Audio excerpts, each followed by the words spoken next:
انہیں کہیں کہ وہ عبرت حاصل کریں, نشان عبرت پکڑیں اس ماحول سے, اس موقع سے کہ کس طرح سے نواز شریف اور نون لیگ کی سیاست کے اندر کوئی دل نہیں, اور وہ اپنے مال کے لیے, اپنی کھال کے لیے, اپنی آل کے لیے لاشوں کی سیاست کرتے رہے ہیں, اب بھی لاشوں کی سیاست کر رہے ہیں اور آگے بھی کرتے رہیں گے. اور اس موقع پر ان کے سامنے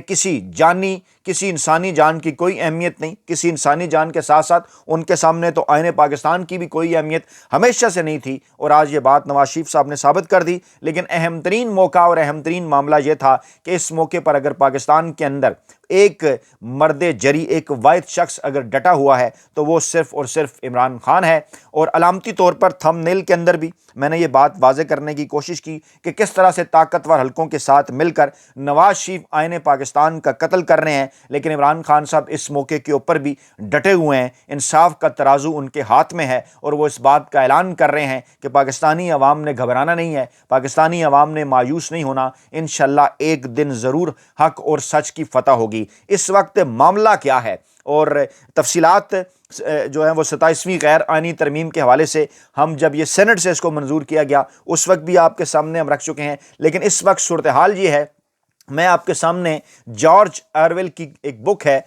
جناب 1984, اس کا ایک اقتباس, ایک جملہ آپ کے سامنے رکھوں گا کہ رہنماؤں نے آپ سے کہا کہ آپ جو اپنی آنکھوں سے دیکھتے اور کانوں سے سنتے ہیں اس پر یقین نہ کریں, یہ سب سے اہم ہدایت ہے. اور آج ڈان اس کو کوٹ کرتے ہوئے اپنی تحریر کے اندر لکھ رہا ہے کہ پاکستان نے ماضی میں کئی بار فوجی امروں کو آئین کو منسوخ یا معطل کرتے ہوئے دیکھا, لیکن اس وقت آج جو کچھ ہوا, ڈان کی ہیڈ لائن ہے کہ 27ویں ترمیم نے آئین کو عملی طور پر قتل کر دیا ہے. اور در حقیقت جنرل ضیاء الحق تک کو یہ کہتے ہوئے سنا گیا تھا کہ آئین ایک کاغذ کے ٹکڑے سے زیادہ کچھ نہیں جسے وہ کسی وقت پھاڑ سکتے ہیں. ان کا یہ بیان ان کے تکبر کو ظاہر کرتا تھا جو اقتدار کے ساتھ ساتھ آتا ہے, جسے 1973 میں ایک آئین کو منتخب پارلیمنٹ نے متفقہ طور پر منظور کیا, 1988 میں فضائی حادثے میں جنرل ضیاء الحق کے انتقال کے بعد اس کو کچھ ترامیم کے ساتھ بحال کر دیا گیا تھا. پرویز مشرف نے 1973 کے آئین کو ایک بار نہیں 2 بار معطل کیا, پہلے 1999 میں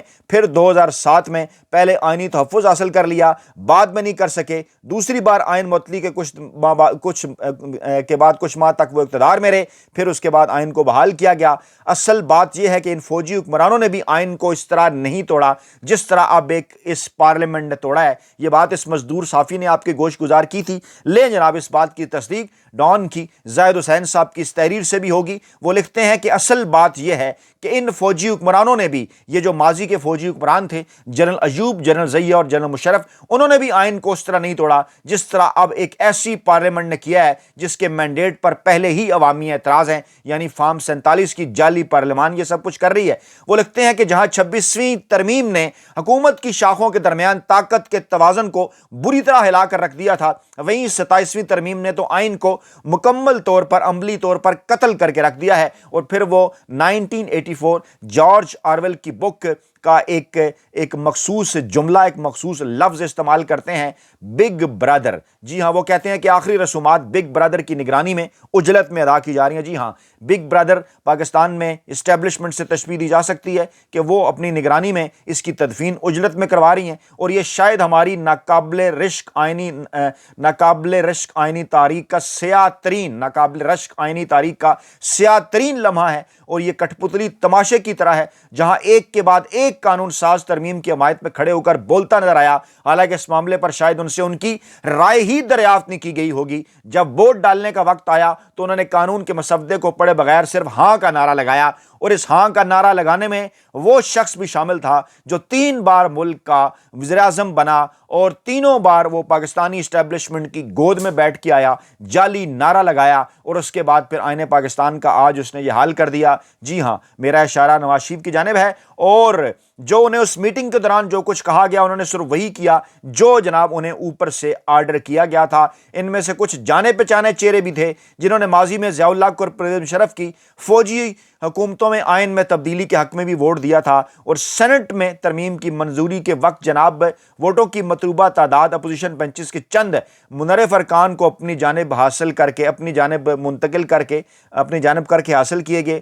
اور کسی کو یہ یاد دلانے کی ضرورت نہیں کہ یہ کیوں کر ہوا ہوگا، کیونکہ ابڑو صاحب سیف اللہ ابڑو صاحب بتا چکے کہ اس سے پہلے کیا ہوا تھا کہ جناب 26ویں آئینی ترمیم آئی تھی، تو اس سے پہلے جناب یہ ہوا تھا کہ ان کی بیوی کو گرفتار کر لیا گیا تھا، ان کے 10 اہل خانہ کو اغوا کر لیا گیا تھا، اور پھر پرسوں انہوں نے سینٹ آف پاکستان کے اندر اس غیر آئینی ترمیم کو ووٹ بھی دیا، اور ان کا اشارہ اسی جانب تھا کہ اب وہ جناب اس بات کو برداشت نہیں کرتے کہ ان کی بیوی کو ایک بار پھر غائب کر دیا جائے۔ اچھا، یہ جناب جب سب کچھ ہو رہا تھا اور اس کے اندر کیا کچھ کیا جا رہا ہے کہ جناب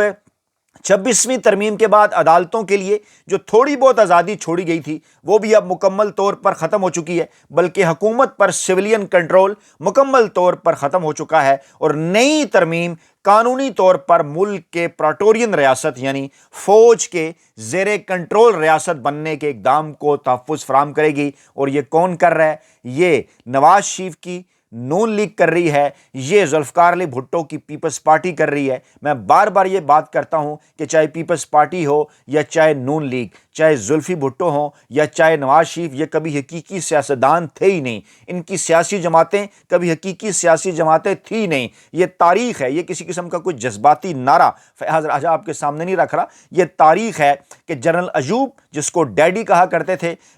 زلفی بھٹو صاحب، 10 سال تک ان کی کیبنٹ کے اندر رہے، ان کی خدمت کی، مختلف عہدوں کے اوپر اقتدار کے رموز انہوں نے سیکھے، اور اس کے بعد پھر انہوں نے پولیٹیکل پارٹی بنائی، اور اس کے نتیجے میں پھر انہوں نے اسٹیبلشمنٹ جنرجیہ کے ساتھ مل کر اقتدار حاصل کیا، اور باقاعدہ طور پر اس وقت بھی عوامی مینڈیٹ کی انہوں نے توہین کی، کیونکہ شیخ مجیب کو عوام نے ووٹ دیے تھے۔ نواز شریف کی تاریخ بھی یہی کہتی ہے، جنرل ضیاء الحق کی 10 سال خدمت کی، اس کی کیبنٹ کے اندر اس کی وزارت اعلیٰ سب کچھ انہوں نے تسلیم کیا، اور اس کے بعد پھر کیا ہوا، اسی کے اور انہی کے جو اعلی کار تھے، جو اس وقت کے آئی ایس آئی کے سربراہ حمید گل صاحب، ان کی زیر نگرانی آئی جی آئی بنی، اس میں نواز شریف کو جتوایا گیا۔ اس وقت بھی عوامی مینڈیٹ کی توہین کی گئی، کیونکہ ووٹ لوگوں نے بے نظیر بھٹو کو دیے تھے اس وقت بھی، اور اس وقت بھی نواز شریف نے وہی کیا جو ذوالفقار علی بھٹو نے شیخ مجیب کے ساتھ کیا، وہی نواز شریف نے بے نظیر بھٹو کے ساتھ کیا۔ اس کے بعد پھر بے نظیر بھٹو صاحبہ نے، آصف زرداری صاحب نے، پیپلز پارٹی نے سبق سیکھا، انہوں نے بھی کہا کہ ہمیں بھی بالکل وہی کرنا چاہیے جو ہمارے مخالفین کرتے ہیں، اور پھر آگے چل کر نواز شریف ہوں یا پاکستان پیپلز پارٹی ہوں، ہمیشہ سے وہ پاکستانی اسٹیبلشمنٹ کے ساتھ مل کر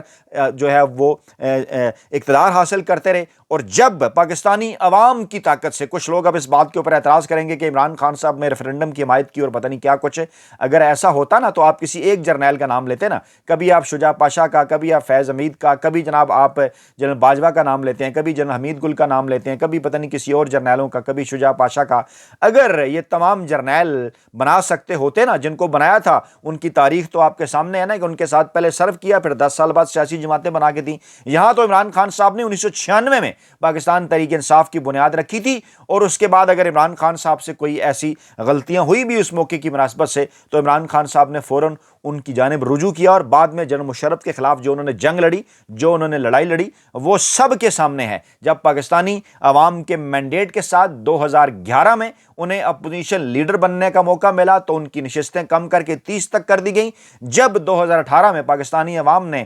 2013 کے الیکشن میں جب عمران خان صاحب اپوزیشن لیڈر بن رہے تھے، ان کی نشستیں کم کر کے 30 کر دی گئیں۔ جب 2018 میں عمران خان صاحب کو پاکستانی عوام نے 2/3 اکثریت دی تو جناب ان سے 2/3 اکثریت چھین کر ان کو بیساکھیاں دی گئیں، کاف لیگ کی ہوں، باپ کی ہوں، ایم کے ایم کی ہوں، دیگر سیاسی جماعتوں کی۔ اور جب 2024 میں پاکستانی عوام نے عمران خان صاحب کو 2/3 اکثریت دی تو آپ نے وہ 2/3 اکثریت چھین کر یہ فارم 47 کی چنتخب حکومت پاکستانی عوام کے اوپر مسلط کر دی۔ تو بڑا فرق ہے جناب، تینوں یہ جو سیاسی جماعتیں ہیں اور تینوں سیاستدانوں کی تاریخ میں بڑا فرق ہے، اور بلا شبہ آج کے اس عمل نے یہ بات ثابت کر دی ہے کہ وہ کام جو کہ پیپلز پارٹی 70 کی دہائی میں جو ہے اس وقت کی اسٹیبلشمنٹ کے ساتھ نہ کر سکی، وہ کام جو 90 کی دہائی میں نون لیگ اس وقت کی اسٹیبلشمنٹ کے ساتھ نہ کر سکی، وہ کام عمران خان صاحب نے اللہ تعالیٰ کی مدد اور نصرت کے ساتھ، پاکستانی عوام کی حمایت کے ساتھ آج کر دکھایا ہے، اور بالکل آل آؤٹ جانا پڑا۔ پاکستان کے طاقتور حلقوں کو، پاکستان کے روایتی سیاسی مافیا کو، کیونکہ عمران خان صاحب نے کسی بھی قسم کی ڈیل کرنے،